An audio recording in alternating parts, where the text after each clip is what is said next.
What is going on, everybody? Welcome back to Meet the Critters, episode 25. Still doing it. I don't know how, but we're here. So we have a fun one tonight. A bunch of us YouTube channels got together and we're doing a winter collab. And honestly, I think we're going to start collabing more and doing different subjects like this. But this time we're just getting ready for winter, all the prep that goes along with raising livestock in colder weather. So we are going to go ahead and bring Tyler and Joe up, and we're going to start this baby off. What's going on, boys? How's it going? It's going. Joe's just tired. I am. Oh, yeah. I get it. Never-ending work. Dude, it's nuts. I was working on the butcher shop some more today. Yeah. Which we did a butcher shop update video that it will be out this week, finally. Perfect.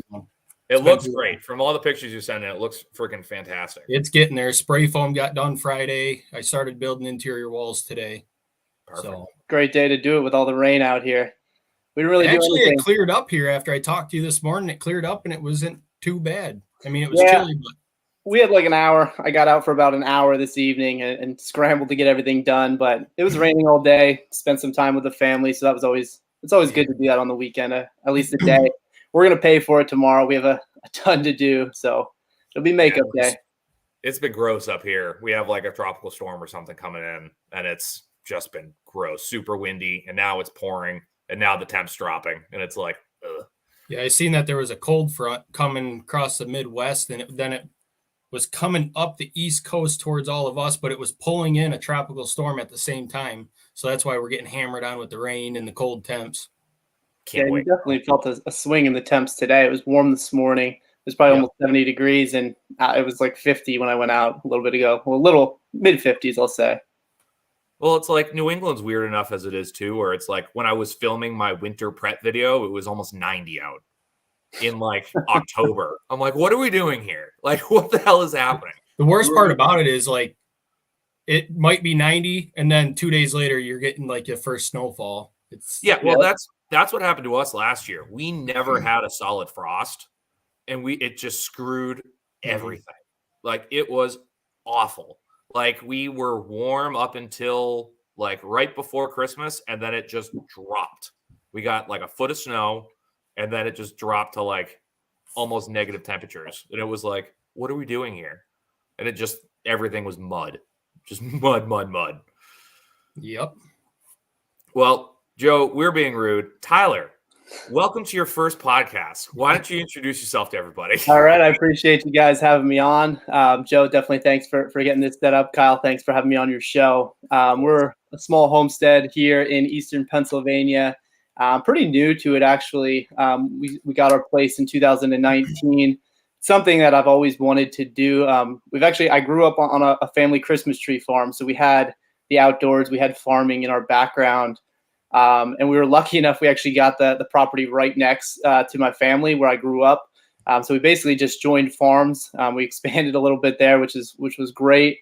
And I jumped into animals, something my dad always messed around with a little bit. He had chickens, pigs, but never really at any type of scale. So it was always something I was interested in, and that's what we're doing now. We're definitely learning. We're learning a lot through it. You know, there's challenges, of course, but I think we're doing all right. Awesome. And I've watched a bunch of your videos now, and you're killing it. Yeah, appreciate it. For sure. The YouTube thing is definitely new. It was just one of those things this summer. I'm only at it. I'm not even 3 months at it yet. And I was thinking just, coming home from work. So I do work, a typical day job. And I'm coming home and I'm getting questions every day from the guys I work with. I think some of them think I'm crazy that I come home and I continue to work. But I'm always getting the questions. So I'm like, you know what? Why don't I just put this stuff out there? Somebody's going to watch. And if they don't, well, then I'll just stop. Well, turns out people are actually following along. So we're enjoying it. It's a lot of extra work, as you guys know for sure, but it's definitely been a lot of fun to this point. And getting on a podcast, I can't say I had that on my list of things to do this year, but here we are. Well, we got it in. Yeah, we've talked about this. This is where, like, when I said before, it turns into a therapy session. Half of it is when I do have content creators on, and it's like, dude, this sucks. Why are we doing this? But it's fun. Yep. I guess.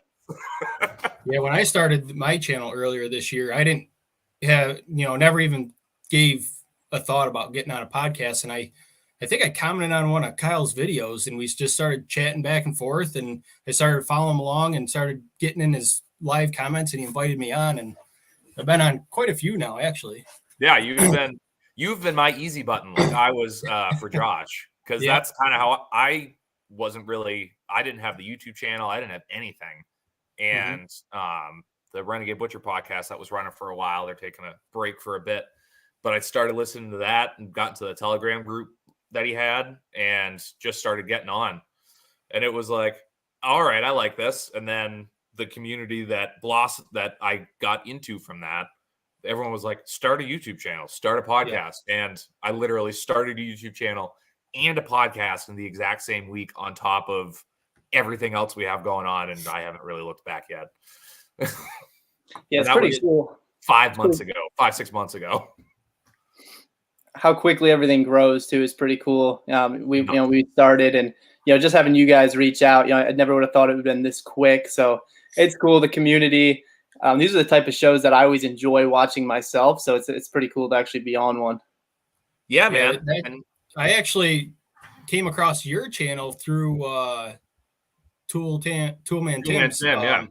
On his Telegram chat. That's kind of what I thought. Yeah. Yeah. And I think we both saw it at the same time and took a mental note. Yeah. And I started checking out your channel, and then the last podcast I was on with Kyle, I just, for some reason, right before we went on, I was like, we should do a collaboration with some other small channels and try to get some kind of community going. And so I reached out to a few channels that I started watching, and I had a couple more lined up. It didn't pan out, but if we start here, I know the one he wants to get in on it. He just has a lot going on right now. So that would be cool if he can join in, and maybe, through our group, if you guys have other small channels that you watch that I'm not aware of, pull them in too, because that'd be awesome. Start slowly getting it a little bit bigger. It's brown. I mean, I think it's a great idea, and I think collaboration is never a bad thing. Well, most of the time collaboration is never a bad thing, but we all have people that probably watch our stuff that have never heard of either of you guys, in that scenario, and vice versa. So if we can open up our audiences to each other, again, we're all doing very similar content. Yeah. If it's not exactly the same, it's very close. Like we're into the same degree of it. So I had to chuckle when I watched your guys' videos when I got time to sit down. I actually watched Tyler's first thing this morning before I got on and helped him connect. But we didn't have like a set. I never sent you guys a set thing except for like the intro. But if you go back and watch all nailed it. Yeah, they're pretty similar. I mean, it's funny, like how similar they are, but we have different things that we pull out of each thing and actually explain a little bit better. I will say though, because I did watch all of them this morning too. Yep. You guys were very professional about how you did the names. Yeah. Like you were all like either off camera, like looking at something or whatever, and I was like, I can't remember shit.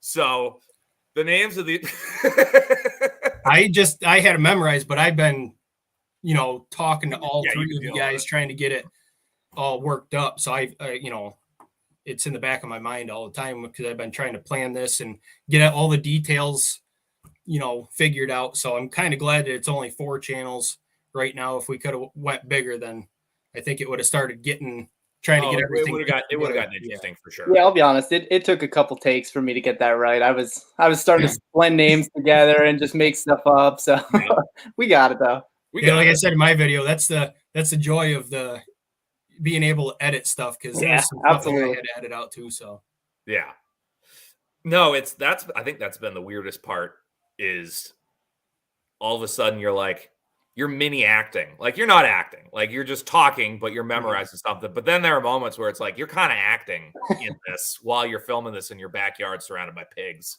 and it feels weird. Like it's like I don't like any of this. Like 10 years ago, I would have beat myself up if I saw myself doing this. Oh yeah, the first video I did, I didn't even put my face on the camera. I'm like, I can't get myself to do this. So I'm just filming my sheep. I'm like a mile away from them. You can barely see them. I don't know what I'm doing. I have my phone turned the wrong way. I videoed, I think it was the first 10 to 15 videos I put out. My phone was the wrong way. I'm like, well, we're just going to wing it. Yeah. Well, that's my favorite part about doing the butchering videos is I frame it just chest down, which is by far my best quality, not my face. So it's just chest down. I don't have my face on camera, like, and half of it's fat, like, what's the word I'm looking for? Like fast forward, like anyway, like it's quicker. So I put music over it. So if I don't like what I said, I can just edit that out. I can just mute it completely. But so winter, it's coming. Yeah. So unfortunately, what would you all say is your number one modification you've done because of winter?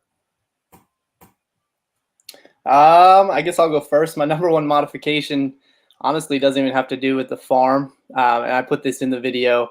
It's really backup power. We lose power way too much out here. It's crazy. We're only one of 6 houses on our line. So power goes out here. We're definitely not a priority. Our first Christmas in the house, we actually lost power. My daughter was, a month old at the time. We didn't have any sort of backup heat because, your furnace is going to be hardwired. I did have a generator, but we were just running space heaters. We put blankets up over the doorways, and we quickly learned that we need something better. So I put in a transfer switch with the help of my father-in-law, and now we're able to just flick a switch, start the generator, and we're rolling there. So we have heat backup. We're going to have water and everything else that we're really going to need. Small generator, so it's not going to power everything, but it's definitely going to give us the essentials. Yeah, that needs to be one of my next big investments is like a good solid generator. There's a what is it? The Facebook Marketplace. There's a guy in Massachusetts who rolls on regularly with refurbished like military diesel generators, and they're not crazy. They're like $3,000.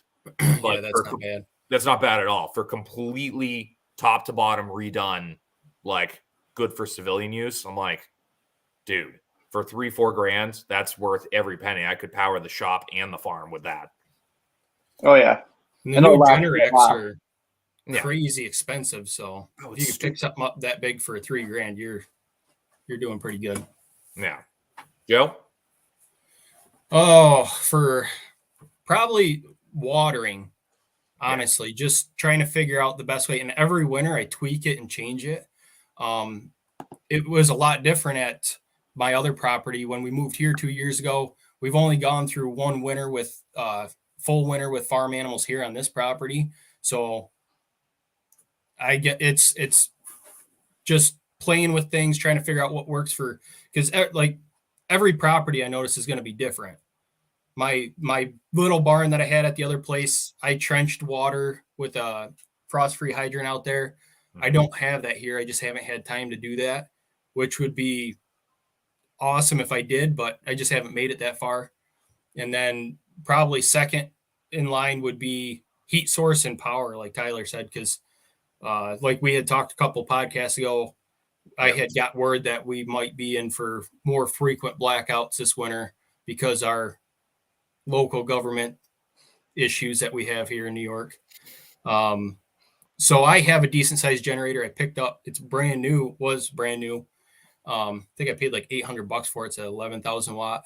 Nice. So I just got to put my transfer switch in and stuff in the out in the garage barn, so it'll backfeed to the house and up to the cabin, because I have the guest cabin, the garage, and the house are all kind of tied into one right now. So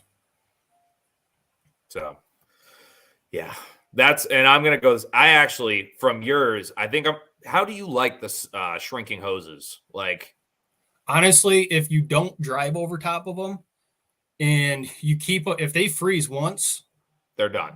Yeah, but mine lasted all the way through until just recently. The one of them blew out.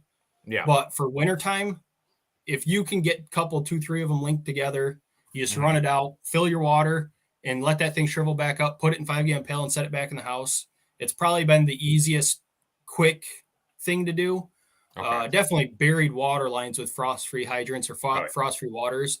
Those, I can't remember what style they are. I looked at them a few years ago, but they have a livestock water. You can get different sizes. You can get them short enough for pigs all the way up to cows and horses. And it's insulated, but it's set up just like a frost-free hydrant. So they put their nose in the bowl, hit that paddle. Right. It fills the bowl up. They drink, but it's got a pinhole in the bottom that's small enough. It drains it back down into the ground, so you don't have to have any electric or anything for it. So I'd really like to install a couple of those and try them out around the sacrifice area for the winter. Right. So. No, that's pretty good. Yeah, I was going to stay in the same vein as watering has been my biggest, because we have the barn that's attached to the house, and then we have like stables that were added after, like attached to that, and we have a frost-free hydrant there. And there's a walkout door straight to my winter paddock that I built, which has been for beef since we've had it, because I'm an idiot, and I started with beef. I went from chickens to cows, which is, I don't suggest it. But since we're going with pigs full time now, I redid that pasture and got it set up. But I had the water right next to the wall and plumbed PVC up at an angle and didn't have it completely attached. So it's 1/2 inch going into 1 1/4 that funnels out the wall and would fill the trough that was underneath it, but everything's at an angle. So as soon as you turn the water off, everything this way drains out, everything that this way drains back into the frost free. And I've only had it freeze up on me once, and that's because it got knocked off one of the nails, so it like had a dip in it. But once it froze out, and I've also put a T on it, so I can actually, if I have something in the stalls, I can bring a hose around and just fill it right from there instead of, again, having to run hoses and stuff like that. It's just everything's there. That's been my biggest thing. I was looking at your setup today on your video, and that's actually really cool. I wish we could do something like that here. We're an old school bucket type of farm right now, and it sucks, let me tell you. Oh, yeah. Summer, it works well. I mean, we use that hydraulic ram pump in our creek, and water is easy in the summer. But once that thing freezes up, it's filling buckets in the spring overflow and lugging them out there in the pasture, and it's not something I'm looking forward to. Yeah, I did that forever. We had a single wide trailer at our other property. We started out on 4 acres. We had a pond and stuff, and we picked it up on a land contract cheap, just starting out. We just had our daughter, and we didn't have a lot of money, so bought that on land contract, started out, and I was gung-ho. As soon as we found out, we signed the papers and we were getting the place, the whole trailer needed to be gutted and remodeled. And I instantly went down. I bought chickens. I was raising them in the basement of our apartment house. And I went off as soon as I got the trailer to move in. We moved in. We got Nigerian dwarf goats. And then I think that fall I decided, who was it? I think one of my family members, he breeds pigs, and he had some cheap pigs in the fall. And I'm like, yeah, I'm going to go get these pigs because they're cheap. And I never raised pigs before that.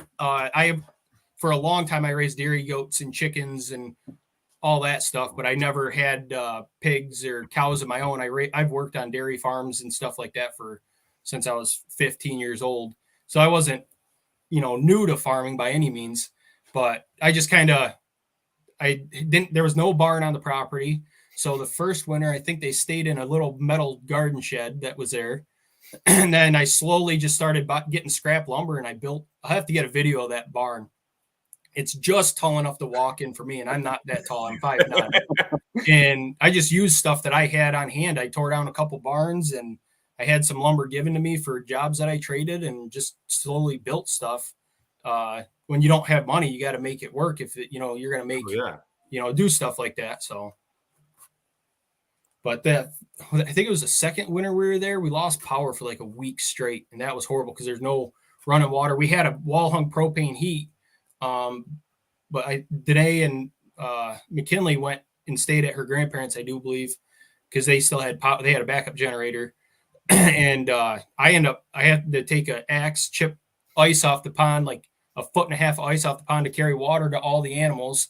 And I want to say I was going through like 5 gallon pails twice a day of water to water all the animals easily. So that was, ever since then, I started looking for a generator. I said at least to run the well and run a heat. That's all I care about for the most part, because chipping ice and carrying buckets of water in the winter for any distance. Oh, it's terrible. Once you get, and the amount of pigs that you have 10 times the weight in the winter. Yep. I don't know what happens, whatever conversion that is, but as soon as there's snow on the ground, 5-gallon buckets, 10 times as much. Yep. And then your pasture has about 20 hockey pucks out there of ice that you have to dump out every day, and it's just not looking forward to it. No. Yeah. When I was watching your video today too, Kyle, your setup for your pig waters, how they're pulling them out. Have you ever tried those thread in? They're like a black bung. They got a rubber seal, and you can thread your pig nipples right into them, so they can't pull anything out. I haven't That's done those. I'll try to find the link and I'll send it to you. That's what I use for mine. And they're not that expensive. I want to say I can't remember. They're not much. And you can buy stuff on Amazon. All I do is I just put a screw through the back of the PVC pipe. I seen that. So that's what I do with that. And they work well. It was just, that was the first one I'd ever done. So it, like, I didn't have that set up, and it was in the blue barrel, which was harder to get into. Today, I just did another one because I had one of those big 60-gallon, like, olive barrels, like the orange ones. And that one worked awesome. But the Herefords out back had knocked it around so much that they had cracks right next to. So I didn't notice. And all of a sudden, I'm like, why are they draining it so quick? And there was a crack. So I had to redo it. And I was like, well, I have 200-gallon, like, black totes for when we had cows. I don't have cows anymore. Here we go. Like, I'm not going to go out and buy another barrel. I'm not going to have cows for another couple of years. I actually thought about doing that, put the pig nipples in the side, and then just use a regular stock tank heater. Yeah. And if the nipples freeze over, just hitting it with the torch real quick as you walk by. That's literally exactly. I completely forgot to mention it in the video. I will mention it when we get into winter again, when I do my full videotaping winter setup. But I buy for the 55-gallon barrels, I buy 100-gallon livestock heater, drop it in that. You're good. You're good until low teens to single-digit numbers. That's what I do too. Worst case scenario, you just go with the blowtorch and just do that quick. But I was going to ask you guys how you keep those things from freezing up, but you answered that question. Yeah. And what it turns into is just like, it's never going to be a picture perfect, it's going to work every single time solution, but it's going to work 8 out of 10 times. And those 2 times it doesn't work, you know exactly what to do or I will say one of those times, you know exactly what to do. That last time is catastrophic, and you're covered in water and it's freezing and it's awful. But yeah, I've gone to when you have the pig nipples and stuff like that, because I have the 3/4 gaskets that just go into the side of them. You can put the PVC in. I buy triple the amount that I know I'm going to need for a project, because that's just what happens. They'll accidentally pull it out or whatever. Then they chew on the gasket. Now you have no water. Like, I got caught my pants down. Like I said right in that video, I was like, I'm screwed. I'm hauling buckets like in the middle of October when it's 90 degrees out. I shouldn't be doing this. I have a better setup than this. When I first started making them, I actually just heat the threads up and thread it right into the barrel. And because a lot of people were doing it, I was like, oh yeah, that'll work. And pigs are destructive. They're going to break anything that you put in there regardless. It's just trying to prolong it as long as you can. It's pretty much all you're doing.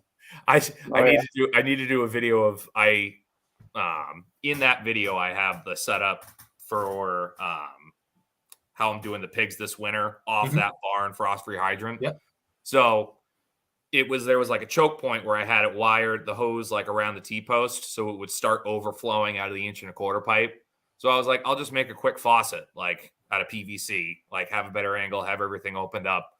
And I had already been to the hardware store that day, had both kids. The youngest one was napping, needed to fix a bunch of different things. And I was like, I'm just going to get this done.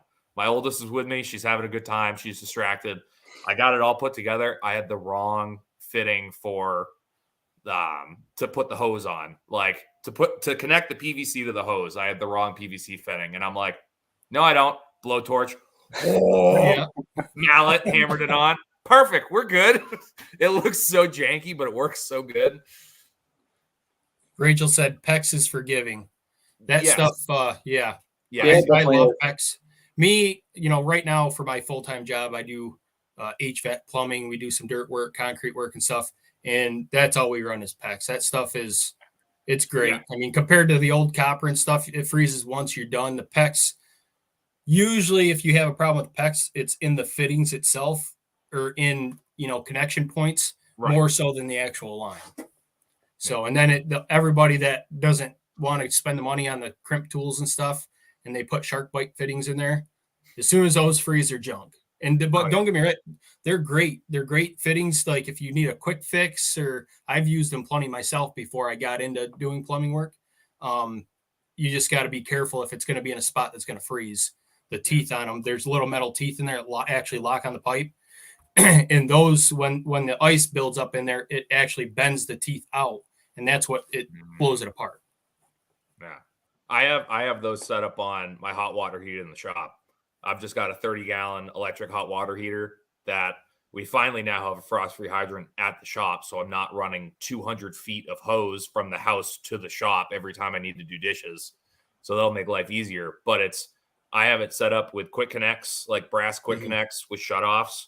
So it's now literally all I have to do is shut off the feed to the frost-free hydrant, turn the frost-free hydrant off, and I have the shop is not heated or cooled yet. We have a okay AC that keeps it but when it comes to winter, I'm like, I can work in the cold. I've worked in the cold my entire life. It'll be fine.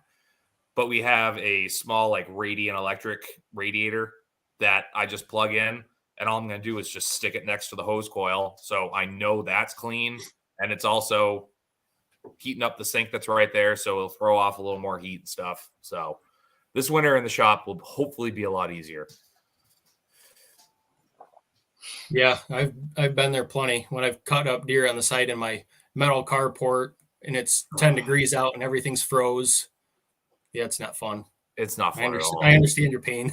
Oh. Now, Tyler, do you do any of your own butchering at the farm or stuff like that? Yeah, so we do our chickens. We're gonna do everything. It's just I haven't gotten into the whole pig thing yet. So first year for us with pigs. We raised them in the past, and I helped here and there, but I wasn't around enough to actually go through the whole process. So I'm hoping that I'll watch some of you guys out there and we'll figure it out. But we have a setup that we'll be able to hang them over at my dad's place. We have a walk-in cooler. So we can definitely hang them in there. Nice. And the butchering, that's going to be another experience this year. We'll definitely shoot that and put it out on YouTube as well. But yeah, it's definitely going to be a first time. Chickens, I feel like I mastered that. But at this point, and we've been doing chickens for a while, and I mean they're so easy. It's the easiest thing in the world to do. You guys, do you do your chickens whole? Do you usually whole, or do you break them down? I actually prefer to part them out. That's just the way we tend to eat them. The whole birds, I find that they just lay in the bottom of my freezer and kind of line the freezer there. Yep. So I like to part them out, but obviously there's, everyone has different preferences. My wife doesn't like skin on, I like skin on. So we always have that debate, and I'm always sneaking a couple packs in there with the skin on, but yeah, chickens are easy. So we were going to butcher a sheep this fall, but then we ended up losing one of our ewes, so we had to keep her. So that kind of sucked. I really wanted to get that down and definitely get some lamb in the freezer, and I'll also learn that because sheep should be pretty easy. I would think it's similar to a deer. Oh yeah, but pretty again, close. We haven't done it. It's pretty much the same as deer. You're gonna, even if you skin it out, the same and stuff. Like Kyle's got the goat processing one, and I just did a lamb processing video not that long ago. It's pretty simple. Yeah.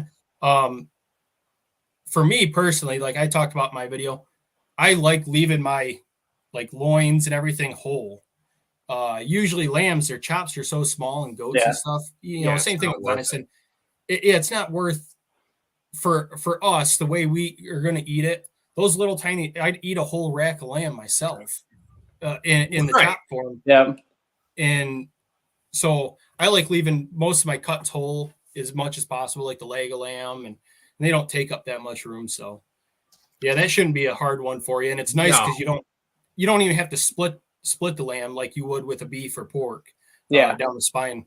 So so we're expecting, I'm hoping that we're going to have lamb. I mean, our timing is just, of course, it's the best. We're probably going to have winter lambs again. We had a January lamb this past year. So anyway, I'm hoping that we have some lambs here, and then we can get butchering some of them as well. Because I don't know. It's just my thing. Like, I think it's really cool to, get meat off of your own land. And we haven't really been able to do that to this point, at least this year. Pigs, we're going to butcher them after Christmas. The plan really will be probably right as the year turns. We're going to be butchering pigs. I have 7 right now, so I want to go down to at least keep 2. We'll keep our boar. We'll keep our sow, who probably having piglets there as well. But we'll at least butcher 5 pigs, so that'll be a pretty big job for us. Yeah, that's especially not ever doing it. That's going to be that's gonna be an interesting one for you. Well, like I said, I mean, we will have help as well, and like my family, they have a little bit of experience with it, so it's not going to just be me. I'm selling one to one of my buddies, so I mean, I don't think he knows what he's doing, but he'll at least be a hand with a knife. Good. See, that's a weird thing, because I feel in my head I'm thinking about it. I'm like, lambs are a more user-friendly starter. Yeah. But I would say pigs are way easier to cut up. Yeah, I actually started with pork. Yeah, in a carcass form, pigs are hands down one of the easiest large animals to break down. Slaughtering, sheep and goats all day. Like, because they peel like a sock. Like, once you get past the hindquarters, just peel the whole thing down, barely any knife work. So, it'll be, and there's so many resources out there. I mean, you can go on my page. I've got a ton of pig processing videos, but again, all over YouTube, there's so many resources. Yeah. That's what I did. The first pigs that I decided to try myself, one of my buddies, he had experience, but that was it. I just watched a ton of videos and tried to soak up all the knowledge I could. And I went out and you have to just do it. I mean, I don't think you got to just jump right into it. So worst case, we're just going to have a ton of sausage. I guess you just grind it all up. And that's just it. Like, you can get a ton of sausage out of it. The only issue I'm not even going to say issue. Like, the only thing that can go wrong is it's not a good clean kill at first. Yeah. And that sucks. And we've had that before. That is what it is. Like, that happens to me. Like, I had it happen to me last year on mine. Yeah. I was laying them down left and right, and my boss and my brother were here helping. They were skinning, and I got greedy. I had one left to drop, and she was standing behind a tree. Well, when I swung, she turned her head at the same time, and I just grazed her, and I chased that pig all over those pine trees. And once she got that adrenaline pumping, I put 345 long Colt shells in her head before she dropped. But it's tough. Once you get the feel for it and you do it on a regular basis, the biggest thing I'd say for advice for me, I'd say take your time. Yes. If the pigs are used to you, put a little feed out and just take your time, because that was I took out, what did we do last year? We did 6 pigs the first weekend. We did 5 the next weekend. And there was only 3 of us working on it.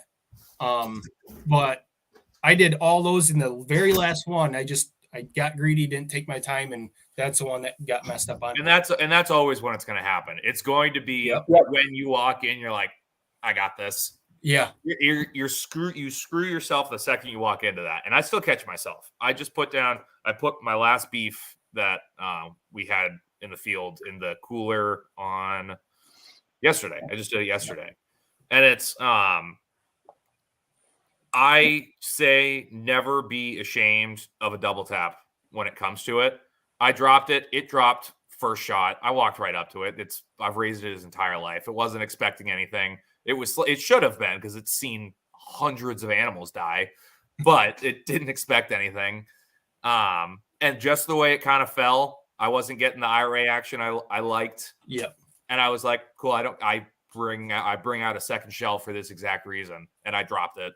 And my wife, of course, after was like 2 shots, and I was like, it didn't need it, but better be safe than sorry. I've made the mistake of it because you can hit them and drop them, and they can like, get back up. Yeah, they're good, they're fine. And then all of a sudden you cut that throat, and they just look at you, and it's like sawing up out the edge. Yep. Like.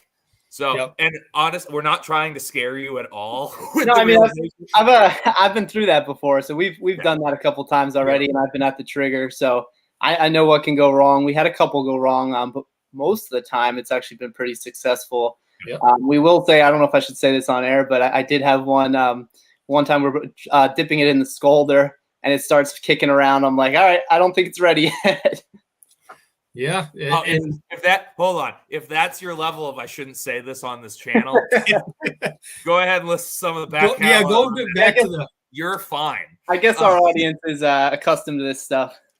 Yeah. But like when I first got pulled into the Telegram groups and stuff, it was bad. I mean, it's really out quite a bit. It is so tame. It's so tame now. Yeah.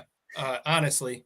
I think it's because I've now become somewhat almost an elder statesman in some of the groups of like moderating. It's all right. I got to tone it in a little bit. To mentor everybody. Yeah. Yeah. When I first got on Kyle's group, that was the first one I joined after I got on it. They hammered him so bad, Brian and Josh. And dude, it was like, it was nonstop. Like I couldn't keep up with the comments. No, it was a lot. It was a lot. It has tamed down so much since the beginning of that. Oh, but yeah. So you were Tyler. You were saying, I have to remember, people are listening to this. This isn't just a regular conversation. I have to say who I'm talking to. Tyler. So you were saying before we got on here, you guys only get like, how much snow would you say at peak of winter you have? Oh man, you guys are gonna laugh at me, but probably. last year we didn't get any. We literally got no snow last year. Dusting here and there. That was it. Really, no accumulation. I would say a decent storm. You know, like I told you in the beginning, it's 6 inches, and I know that's nothing for up your way. We'll get your occasional foot, 18 inches here and there, maybe once a year, but your typical snow is going to be. You'll see it in the forecast all the time, 3 to 5 inches, something like that. Now we get that wintry mix, which is a lot of ice and stuff mixed in. That always is really my fear because that's when we lose power here. We have those. We have a lot of white ash they're all breaking off. They're falling everywhere. My whole power line off the side of my house is lined with white ash, of course. So you always hear those things cracking, and like I said. I just brace for losing power. You can bet on it over the winter. We're losing power when we have a storm.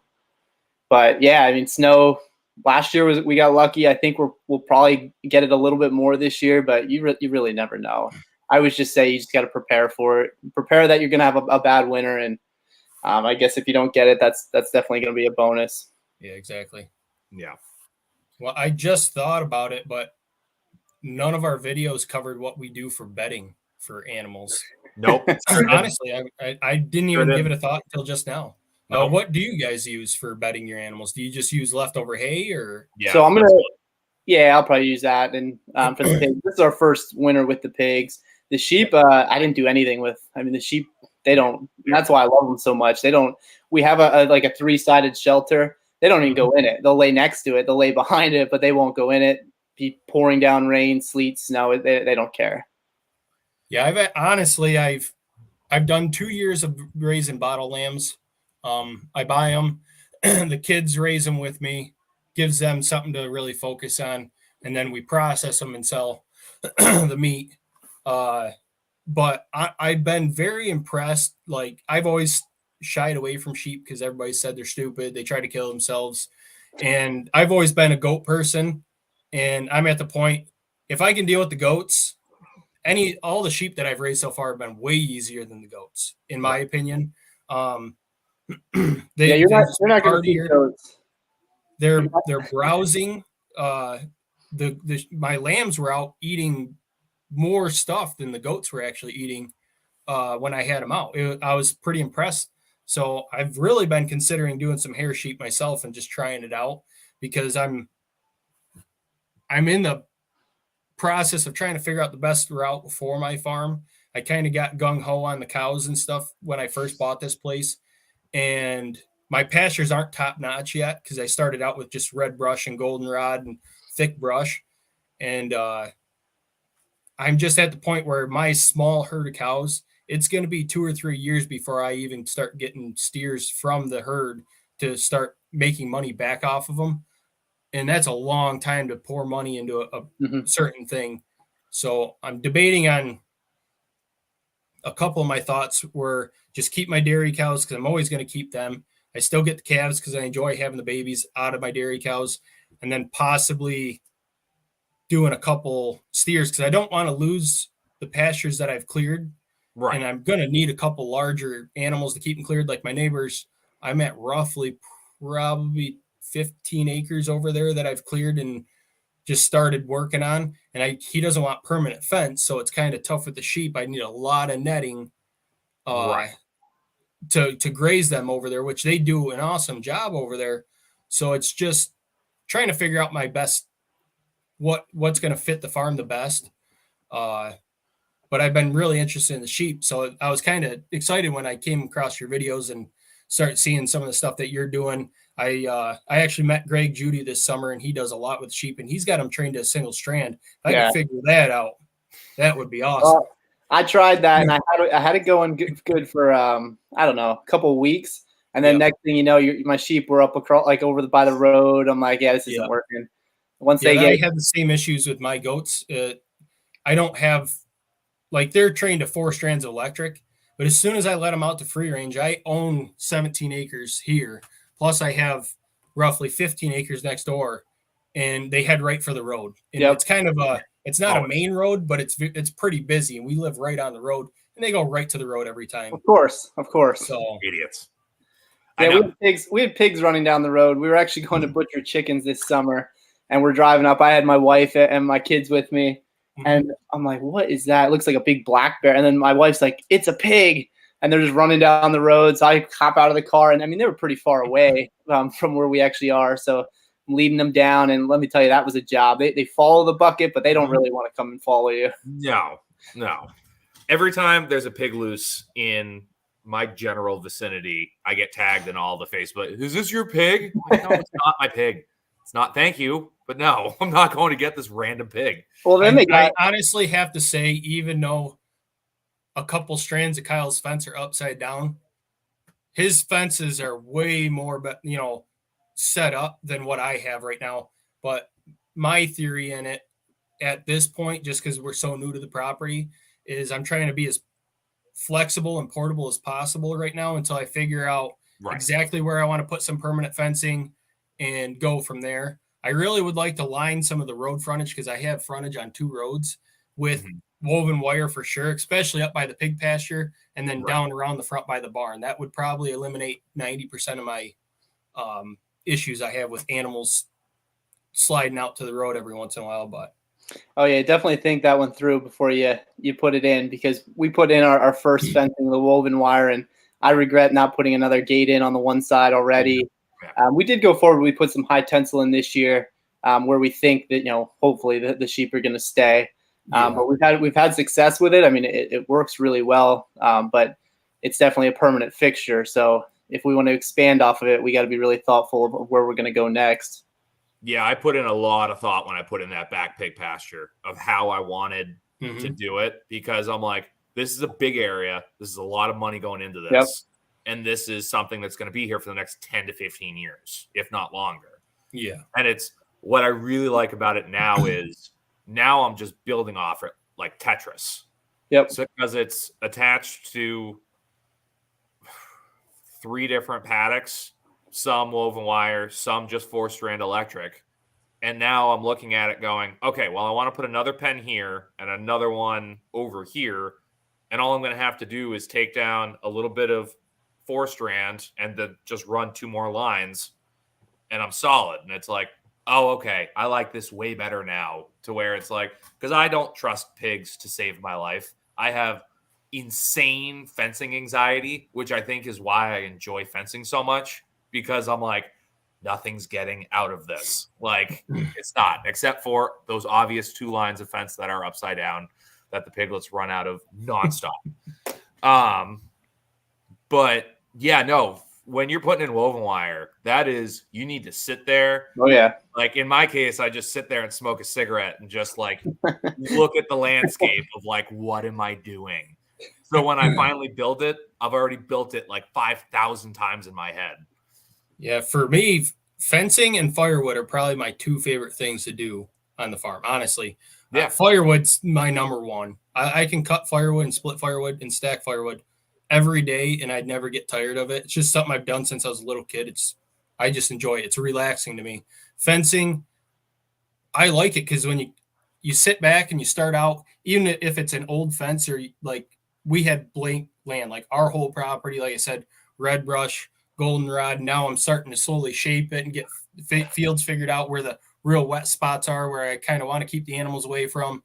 Once we start doing it, you sit back and you build that fence, and you can actually stand back and look at it and how nice it is, and right until one of your animals get through it. And yeah. But well, it's once you do it. Oh, go ahead, buddy. They'll definitely test it. Pigs are, I mean, they're gonna, even woven wire, they're gonna test. We had to put some poly wire on the inside, just electrified, to keep them away from it, because once they grow, once those pigs get a little bigger, they're gonna, I mean, they can bust through it if they really want to. Well, it's like, even with my hog and cattle panels, they'll push them around if they get. Yeah. Well, it gets to a point once you've done enough of it too, it's not an ordeal. Like, you're not going out, oh my God, I have to go build fence. Like when I threw up that electric fence, I didn't even film it because I've done so many electric fence videos at this point. And it was like, how I have it set up for the people who haven't seen the video, please go over and check that out. The link will be in the description of this podcast. For the perimeter, it's woven, it's sheep wire. So it's the smaller, like 3-inch squares. So I know nothing's getting out of it. And I just ran 1 strand of electric around the perimeter, and in the front where I have access to the barn and everything there, where they can very easily, if they decided to go through that electric, go on under the door, through the barn, into the road, under the barn. They could go anywhere as soon as they pass those 3 strands of electric. Yeah. So it's hitting my anxiety, but I'm like, I'm going to trust them. We're going to test this. We're going to see how it goes. But I did that in like 3 hours, 4 hours. Like, just went out, busted it out because I had an afternoon to do it. And it's like, oh, all right. Like, this isn't too bad. Although I forget every time. For everyone listening, if you're running electric fence and you use the ratcheting fence tighteners, which I fucking love. I love those things. Those are the greatest things ever invented. I swear to God. I've used them for so much shit that they probably shouldn't have been used for fencing wise, but they were. If you are running multiple strands on T-posts, run your top wire first and then your bottom wire. I screwed that up this time. I got the bottom one tight as it could be. I'm like, perfect. Then ran the second one. I'm like, that bottom one's a little bit looser. Ran the top one. I'm like, yeah. So I'm more than likely going to be going back and redoing that bottom line because it's bugging me. Because they're nosing it for sure. They're getting zapped to hell, but they're still nosing it. And I'm like, there's also 2 ground rods in that pen, so they're getting hit. Yeah, I was just gonna say, I'm glad that we finally got some moisture in the ground, because everybody around here, their springs are drying up. My pond's probably 2, maybe 3 feet low. Like, that's how we're bad right now. And but the moisture, I was moving the beef cows. I got like 2 more moves down on the neighbors. And I was like, man, I forgot to turn the fence charger off. I was like, that's all right. I'll roll this up. No problem. Yeah, no problem. All right. That thing hit me 3 times and my hands were numb for like an hour after.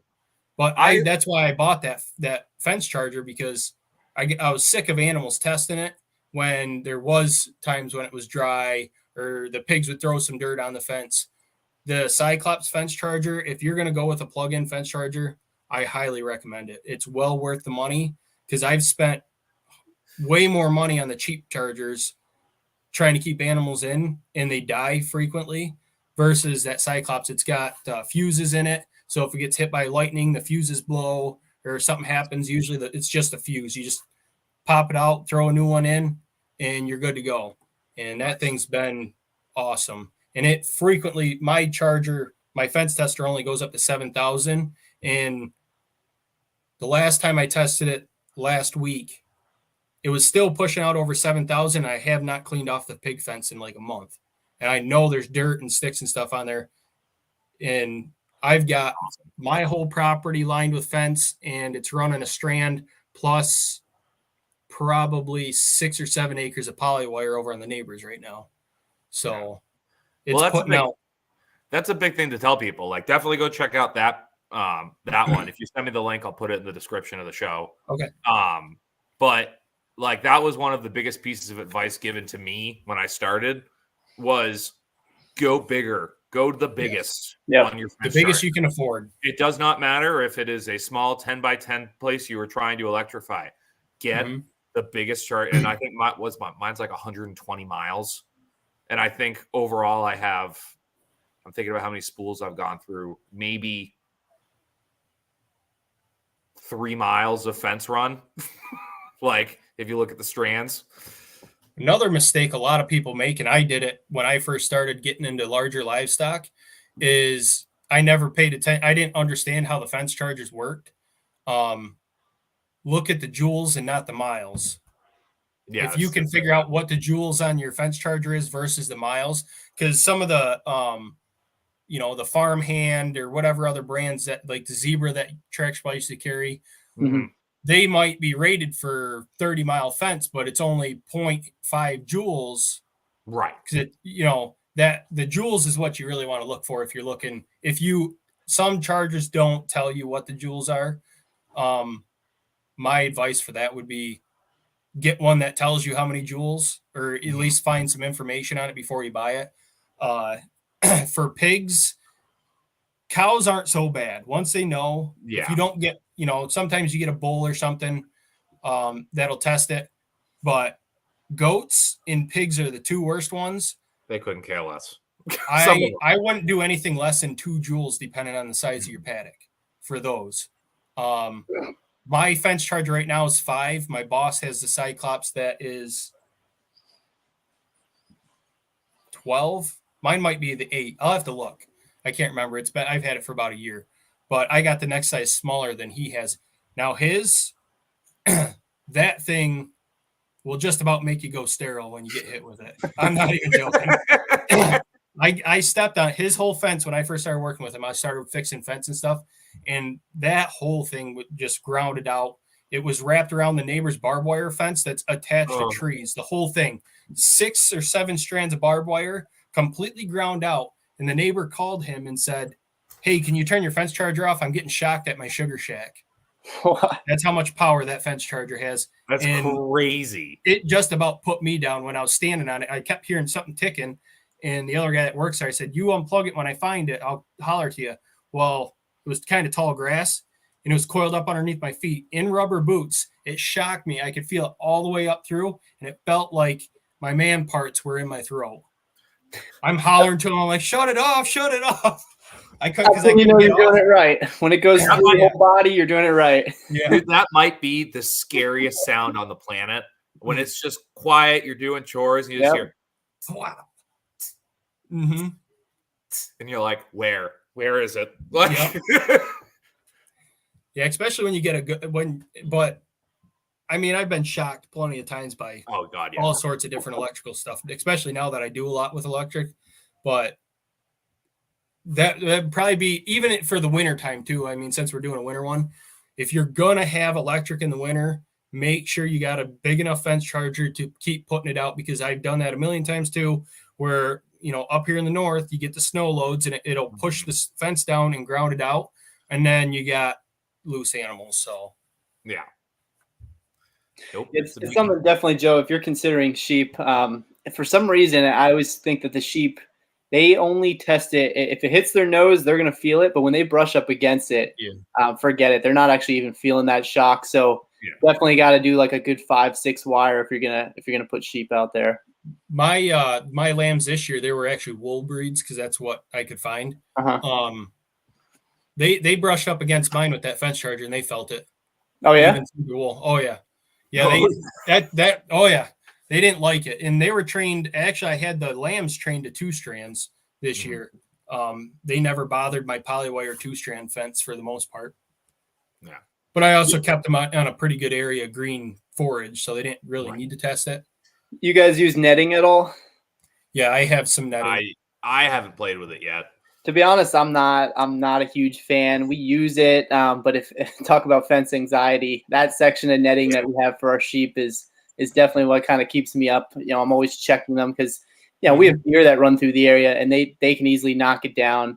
In fact, actually last weekend, a section of it was knocked down and I'm there panicking. I couldn't find the sheep. Turns out that they were just bedded down in the tree line, so they were fine. But I'm running all over the place trying to find these animals, knowing that the fence was out.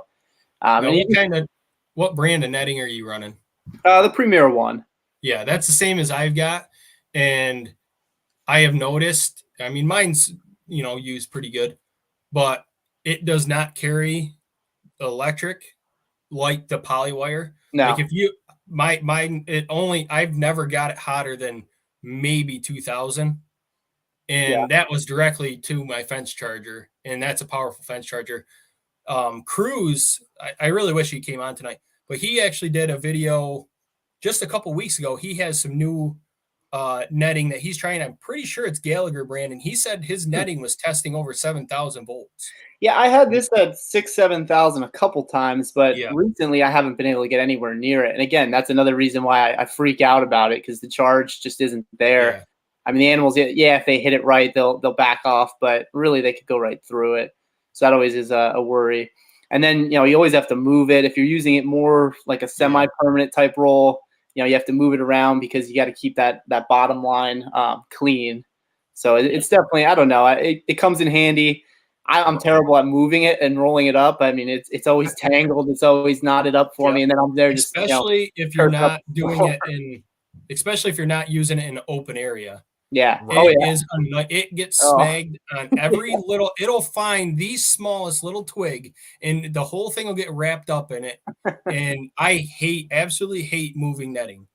I'll start throwing stuff around. I'm like, I don't even know why I do this. And I'm whipping it down. And I get so mad at it because it's a nightmare. I absolutely agree that, I mean, if you're in open pastures and the grass isn't super tall, it could be a very great tool. I just need to find a better brand. I'd like to try. I got to go back and look. I think it was Gallagher brand. I'll definitely look into that. That's going to be consistently holding a shock better. Because I also had the issue. I have some meat goat crosses that have horns, and the little ones actually were getting their head stuck in it when they were first getting trained to it, and they just sit there. Luckily, it doesn't carry that much of a shock. But my thought is, if I could find a brand that throws a lot more shock, so when they first touch it, it's an instant hit, and not they don't. And I had a calf get stuck in it earlier this year. That's why his name's Sparky. So when we first started using it, I was actually, my setup was terrible planning. I have their chicken coop in where we put our sheep to start. So in order to separate the sheep from the chickens, I actually used electric netting. I put it around the coop. That way, the sheep weren't there because they were always trying to go up in the chicken coop and laying underneath. They were just making a mess. So I put it there. And a lot of times when they test that, they run the other way. They'll run right into it, and then they knock it down. They get all wrapped up in it. You have it drug, and like you said, it gets snagged on everything. So then you just have a tangled mess all looped around. And I definitely agree. Yeah, I'm at the point now where I'm just like, I'm not even going to play with the netting. It's like my 5-year plan is to get my entire acreage completely woven wire perimeter. Yeah. Different setups. I've been doing some thinking. My dog's throwing up in the background. I don't know what's happening over here. Of just how I'm going to gotta be better than the kids throwing up in the background. Right. Well, I mean, he's 130 pounds. I don't want to see what's coming up if there is anything coming up. Minor details. But yeah, no, my overall plan is to do a full woven wire perimeter and then just start partitioning it off with polywire. It's like, that's what I do when I take a break out of the shop. I'll just walk out of the back and sit on the slaughter floor and just like look out at the field and go, all right, where am I putting this? Where am I putting that? How do I want to do this? I'm never going to be able to do this because I'm broke as shit.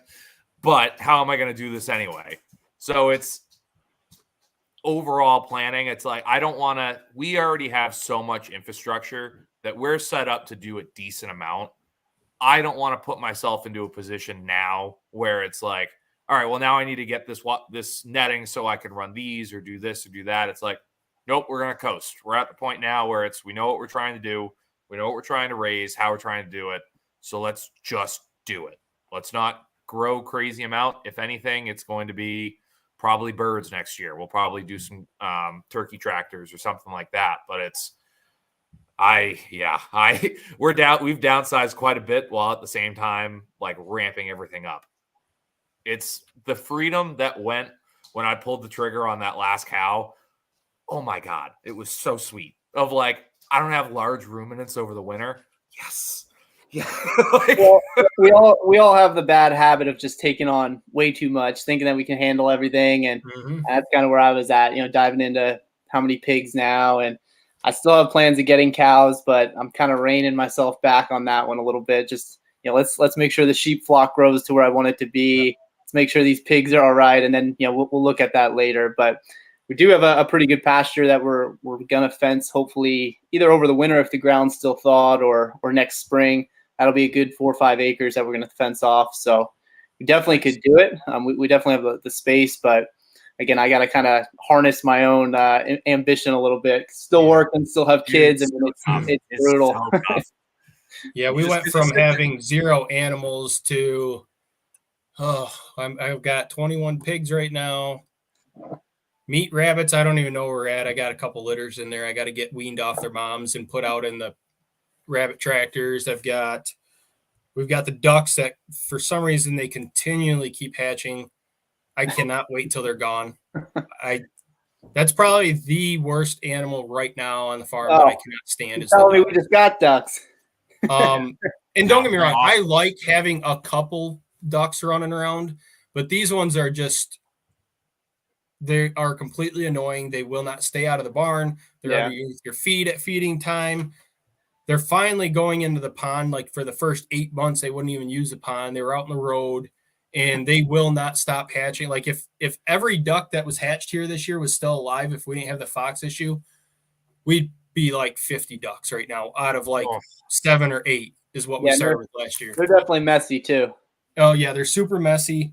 And I absolutely despise butchering ducks. Me and Kyle's talked about that. That is one thing I will not butcher. I cannot stand it. People's always ask me to do it. No. I'll never raise them again. There will never be a duck here on the ranch ever again. No. We did a run of meat ducks the first year we were here on the farm, and that was easy for us. But the butchering, to your point, it was brutal. Those little pin feathers, forget it. It's awful. The one, if I butchered a duck again, I would probably try the wax method. It works. To see how it but it's still a disaster. Like I still don't have the desire. It works, but the amount of time and effort you still have to put in for it to work, it's like a government plan essentially. Processing ducks with wax is a government plan. It might work, but it's still going to suck the entire time you do it. Yeah, and you're really not getting a lot of meat off of them either. No, it's really just breast. Yeah, you're still doing the job right, but you're not getting anything out of it. Yeah. So, I'm not hungry enough to waste my time processing a duck. I've got plenty of other animals out there I can drop before the ducks are going. So yeah, we'll see. I'll try to manage this a little. We have 5. We lost a couple, so I love duck eggs, so that's really what we're gonna go for. But they're messy. I mean, they get all over the place, so we got to keep them. Bad thing about the ducks, I love duck eggs myself because they're really rich. Yeah, and I'm going to be starting to go back on the carnivore diet here pretty soon. Joe's getting jokes. Finding them is the next big thing, because ducks are not like chickens. They're not going back in that coop unless you lock them in every night. Yep. They will lay everywhere that you don't want them to lay. Yep. So it's tough. And then you find a nest, you're like, I got to do the float test on these. And yeah. Well, boys, we're up over an hour. So, Tyler, where can everyone find you? Yeah. So What's going on? first off, guys, really appreciate having me on here tonight. You guys can find me at Evergreen Farm 19 on YouTube. We're also on Instagram at the same handle. My wife actually runs our TikTok page, which is the same thing. So you can catch us there. We're putting out pretty much anything we do here. We'll throw your way. Hopefully we can teach you a thing or two as well about our farm. So thanks, guys. Thanks for having me on. All right, Joe. Yeah. As usual, it's just Blakeslee Acres on YouTube and Facebook. I've been trying to get a little bit more into the Facebook stuff. We still haven't done TikTok or nothing like that. I've been trying to talk my wife into doing that stuff. She's been following Kyle's crazy videos, so I get to at least see them. I sent her a video to show you too. Yeah, she usually shows them to me. But yeah, that's where you catch us. Our email, I think I finally got it right and linked into our YouTube. So that's the best way to contact us if anybody wants to get a hold of us. And like I said before, anybody that sees this, they have a small YouTube farm channel, homestead, or anything similar.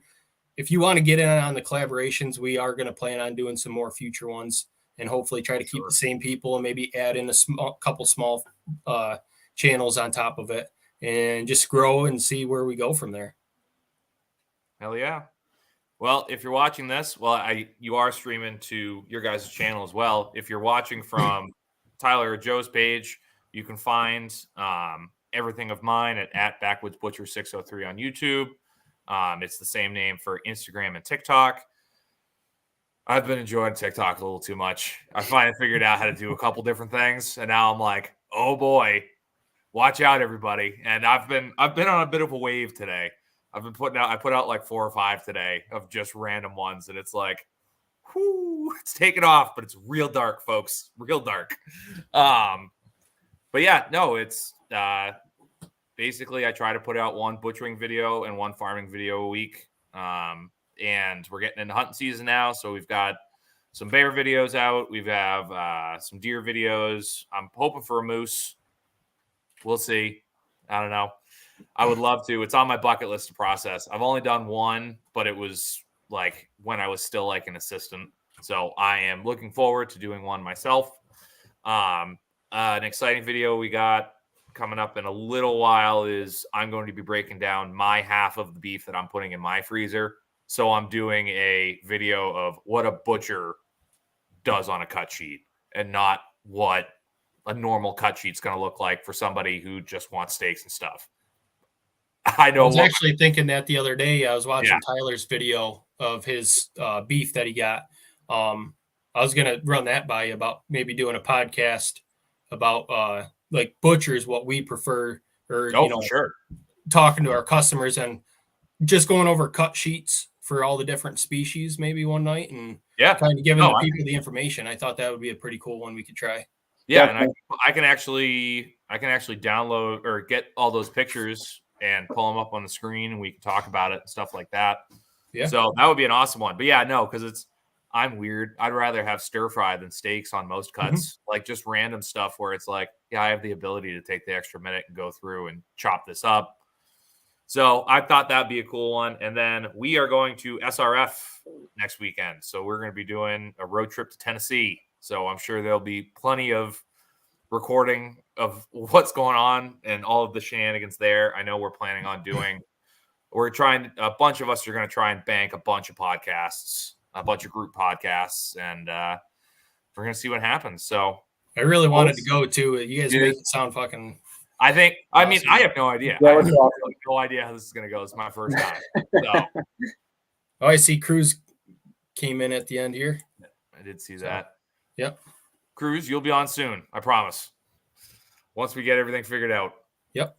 But, well, everybody who was watching live, we appreciate you being here. Boys, I appreciate you coming on. Everyone who's going to be listening now, we appreciate you. So,